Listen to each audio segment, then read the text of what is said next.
Even if you're not Russian, what does this war and the resulting sanctions mean for doing business at the moment? Well, it's going to be a very challenging time for business around the world and consumers, by the way, because Russia is such a significant exporter of energy. 30% of Europe's energy comes from Russia. Here in the United States, they just released data that said that identified that Russia supplied around 700,000 barrels of oil a day to the United States. To give you some context, Australia imports around 80,000 a day. So that's something around 10%, maybe a little bit more of America's imported oil comes from Russia. And that gives the Russians incredible leverage. And of course, all the other sanctions that are being applied are going to put a bit of a python squeeze on Vladimir Putin. But at the end of the day, the only one that's really going to hurt is when you start finding alternate sources of energy to Russia's supply. Well, the sanctions are hurting so far, and there's some experts that think, the billionaires that he surrounds himself with, either closely or at a distance, are the only ones that can pull him back from the brink. We do see them starting to work. Roman Abramovich is selling off the Chelsea Football Club, for example. Do you subscribe to that belief as well, that those sanctions on the billionaires, these billionaire cronies, will start to bite? I note that Switzerland and Monaco have given up their neutrality and joined the EU in those sanctions. Laura, I think it's really important that we understand that those oligarchs, billionaires, are oligarchs and billionaires because of Vladimir Putin. It's very different to our world, where politicians and leaders change over pretty regularly. And at the end of the day, people with very large businesses and billionaires endure. Whereas in Russia, they all owe everything to Vladimir Putin. So they've got no capacity, in my view, to really pull him in. And at the end of the day, the only thing that will pull him in is if he starts to fear losing power in Russia, which inevitably has to be fueled by some sort of people's revolution there. And of course, as we're starting to see, the increase in casualties amongst the Russian army going into Ukraine is going to be felt back home.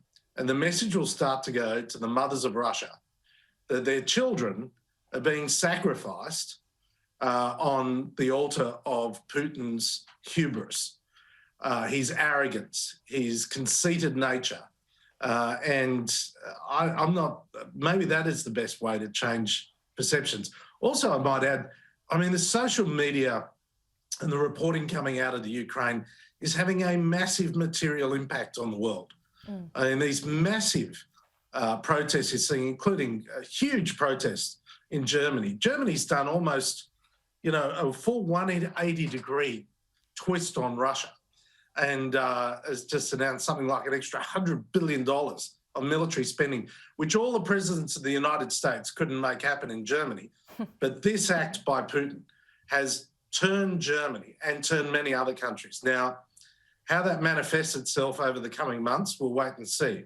But ultimately, it's all of those things combined which can put pressure on Vladimir Putin. Indeed, and on a strategic front, there's been some commentary that this comes at a time when the Western world is weakened. America more specifically. What do you think about that? Well, there's no doubt that both China and Russia are more aggressive than they have been in recent years. I think what you will see is that what's happening with Russia and the Ukraine is going to further inflame American attitudes towards China. The one thing that unites both Democrats and Republicans is a strong anti-China feeling at the moment here in the United States.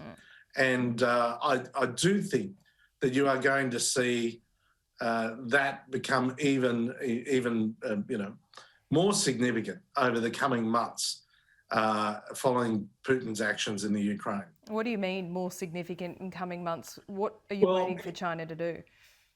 Well, it's not so much about waiting for China. It's about a proactive action out of the US Congress.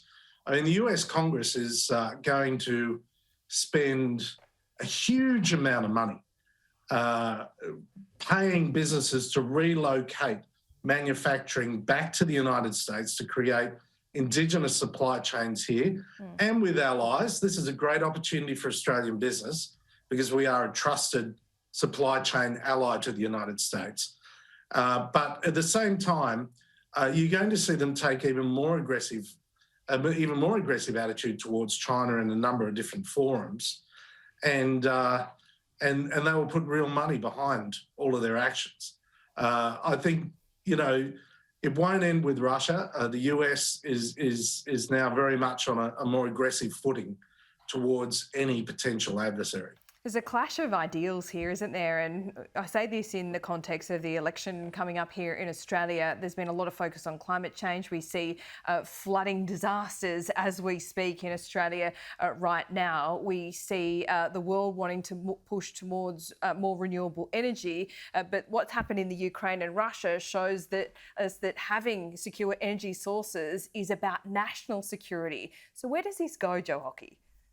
Well, it's a really good point you've made. And I think it was being made in response to the President's State of the Union last night that he has cancelled exploration on federal lands for oil, for non-renewable energy. And the US is currently quite vulnerable because with Russia supplying it with so much of its own energy, and it's still somewhat beholden to OPEC, you're starting to see a real reaction on the street in the United States from people getting very angry about rising petrol prices, gas prices as they call them here, and the impact of inflation. Now, there are many factors that are impacting inflation, but the overwhelming one immediately is going to be the massive increases in the cost of fuel for everyday Americans.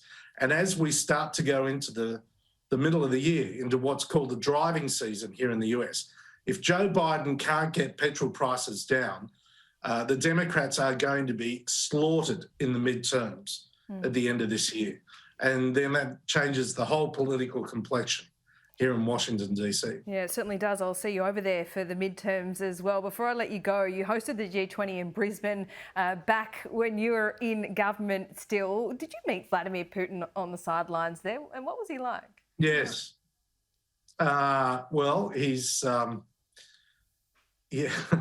Be polite. I still want to be somewhat diplomatic, but he's got evil in his heart. I think George Bush said to me, he said, he made a reference to Vladimir Putin's attitude in life. It's quite a historic statement from George Bush, and the fact is that he's someone that turned 70. He sees himself as a czar of Russia. Unfortunately, all of these sort of people think that in order to be defined by history as a great leader, you need to increase the size of your boundaries. You need to grow the empire. That's how you are remembered in history, as a great leader. And he is so full of hubris that he thinks that's the solution for modern day Russia. Whereas it's quite the contrary. If he could invest and lift living standards for everyday Russians, he would be lauded as a great president. But unfortunately, his priorities are elsewhere. Indeed, he's one of the richest men in the world, and his people still can't make ends meet day to day. Joe Hockey, fascinating to talk to you today. We'll speak to you. I believe you've got a book coming out, so we'll speak to you around then.